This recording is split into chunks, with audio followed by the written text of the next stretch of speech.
অনেক যুগ পুরনো একটা ভিডিও তোমাদের সাথে শেয়ার করছি। কেকটা করেছিলাম বাড়ির জন্য, আর কেকটা এমন অবস্থা কেন সেটাই ভাবছো তো? তো চলো তোমাদের সাথে শেয়ার করি কেকটার কেন এমন অবস্থা হলো। কেকের টুকরোগুলো ছিল পুরোটাই কাস্টমারের কেকের বেঁচে থাকা অংশ। তো তোমরা জানো আমি প্রতিটা কাস্টমারের বাজেট অনুযায়ী কেক করি। ধরো কাস্টমার আমাকে বললো একটা 150 টাকার কেক করে দিতে। এখন আমি যে কেকটা 200 টাকা নিই সেটা কি করে 150 টাকাতে করব। কিন্তু কাস্টমারের বাজেটটাও কম।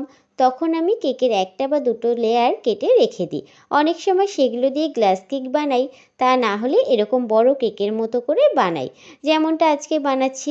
তোমরা অনেকেই বলবে যে এতে আমার লস হচ্ছে, আবার অনেকেই বলবে কাস্টমারকে একটু বড় করে করে দিলেই তো হয়। তো প্রথম কথা যে এতে আমার লাভ কম থাকলেও লস কিন্তু হয় না। আর দ্বিতীয় কথা, যদি আমি একবার কাস্টমারদের বেশি দিই তাহলে কাজটা আমাকে বারবার করতে হবে, আর তখনই আমার লসটা হয়ে যাবে। তো কাস্টমারের মূল্যে যতটা দেওয়া সম্ভব আমি ততটাই দিই।